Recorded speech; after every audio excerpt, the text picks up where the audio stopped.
Hello everyone, welcome back to my channel. My name is Ashima और हम start करने जा रहे हैं एक जजमेंट की सीरीज। इसमें हम डिस्कस करेंगे लैंडमार्क जजमेंट्स जो कि लॉ के एग्ज़ाम पॉइंट ऑफ व्यू से बहुत ज़रूरी है और एग्ज़ाम में जनरली पूछी जाती हैं। तो आज जो हम पहली जजमेंट डिस्कस करने जा रहे हैं, एक बहुत ही इम्पॉर्टेंट एक लैंडमार्क जजमेंट है जिसका नाम है मोहम्मद अहमद खान वर्सेस शाहबानो बेगम का केस। इसके ऊपर एक मूवी भी बनी है, अगर आपने वो देखी है तो। अ, पहले हम इसमें समझेंगे कि क्या-क्या चीज़ें इन्वॉल्व थी, ये केस किस रिगार्डिंग है। तो बेसिकली ये फैमिली लॉ के रिगार्डिंग का केस है जिसमें मेंटेनेंस की बात करी हुई है, मुस्लिम वुमेन के राइट्स की बात करी हुई है। तो इसमें है 2 चीज़ें इन्वॉल्व हैं, एक मुस्लिम पर्सनल लॉ इन्वॉल्व है और एक सेक्शन 125 सीआरपीसी इन्वॉल्व है। तो इसमें इन दोनों के बारे में बात करी हुई है। पहले हम समझते हैं इस केस के फैक्ट्स क्या हैं। तो फैक्ट्स ये हैं कि शाहबानो बेगम की जो शादी है वो मोहम्मद अहमद खान से हुई थी 1932 में।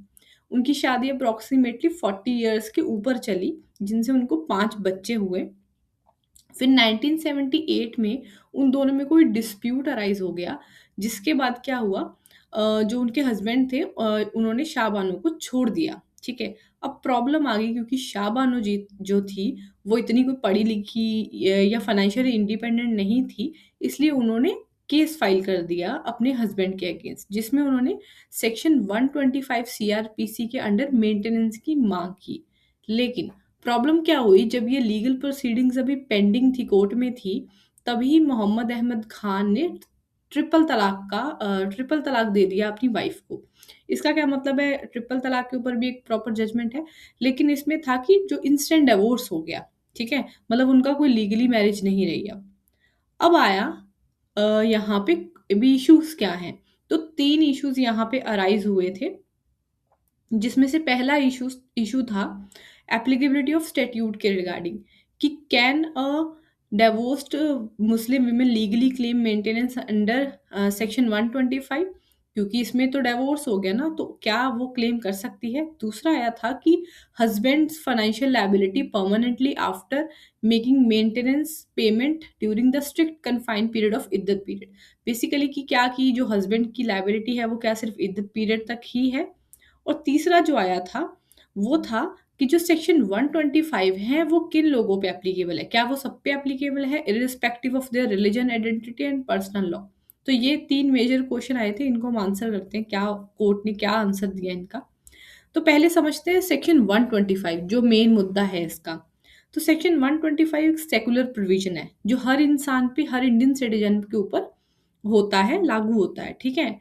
एंटी डेस्टिट्यूशन फोकस, ये एक ऐसा प्रोविजन है जिनका प्राइमरी फोकस है कि जो लोग डिपेंड हैं किसी के ऊपर, उनका उनको प्रोटेक्ट किया जाए।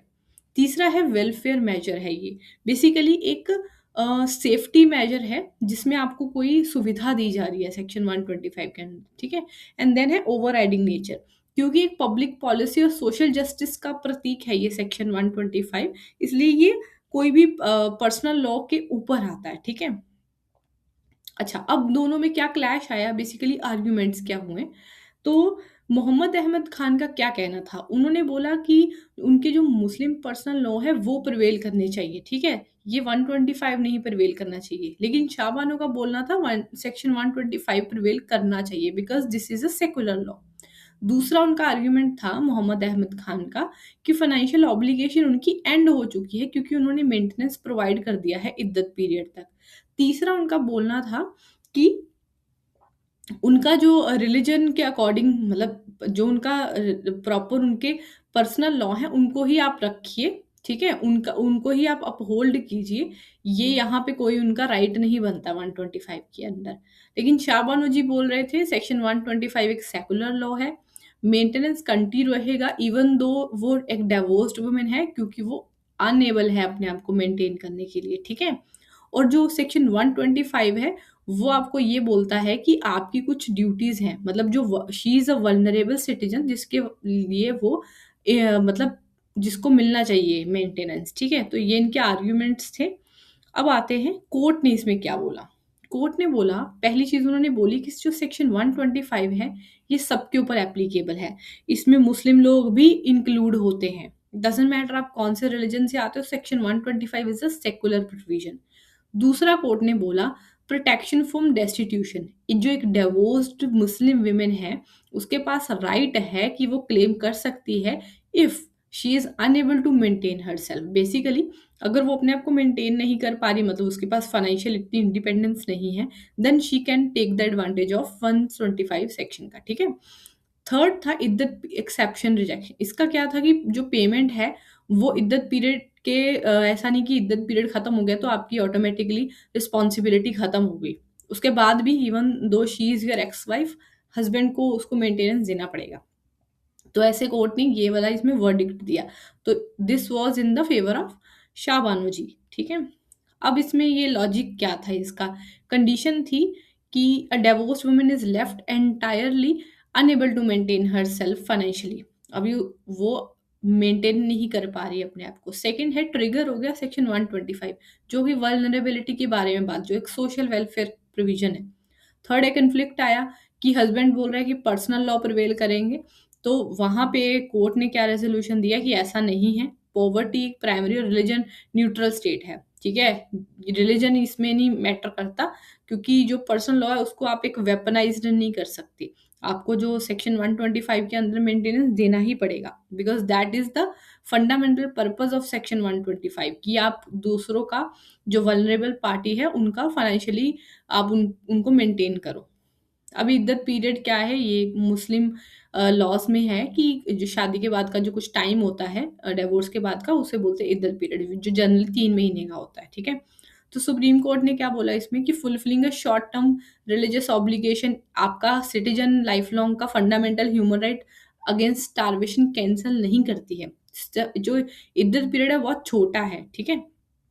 तो वहां पे सेक्शन 125 फुली रिमेन एक्टिव। ठीक है।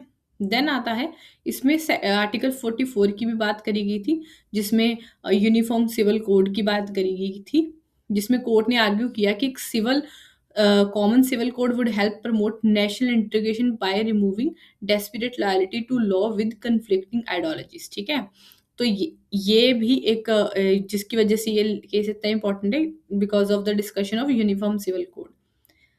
देन आता है क्या इसमें जुडिशियल का क्या, अभी एक प्रॉब्लम क्या आई कि ये तो कोर्ट ने अपना जजमेंट दे दिया, जुडिशियल एक्शन क्या हुआ, उन्होंने अपना डिसीजन दिया शाह बानो के फेवर में, लेकिन उसका रिएक्शन क्या है आगे से, प्रॉब्लम हो गई। बहुत लोगों ने इसको, मतलब जो लोग थे उन्होंने बोला कि नहीं आपने हमने हमारे पर्सनल लॉ को रिस्पेक्ट नहीं दिया यहाँ पे, जिसकी वजह से एक लेजिस्लेटिव ने एक एक्शन लिया, मतलब रिएक्शन था बेसिकली, जिसमें एक नया लॉ, एक एक्ट बना जो Muslim women protection of right on divorce का एक्ट बना 1986 का, मतलब नेक्स्ट ईयर ही बन गया, जिसमें बाद में ये उसके रिएक्शन के तौर पे आया, जिसमें उन्होंने मतलब डिफाइन करा कि विमेन, जो मुस्लिम विमेन है उसके क्या क्या राइट्स हैं। ठीक है।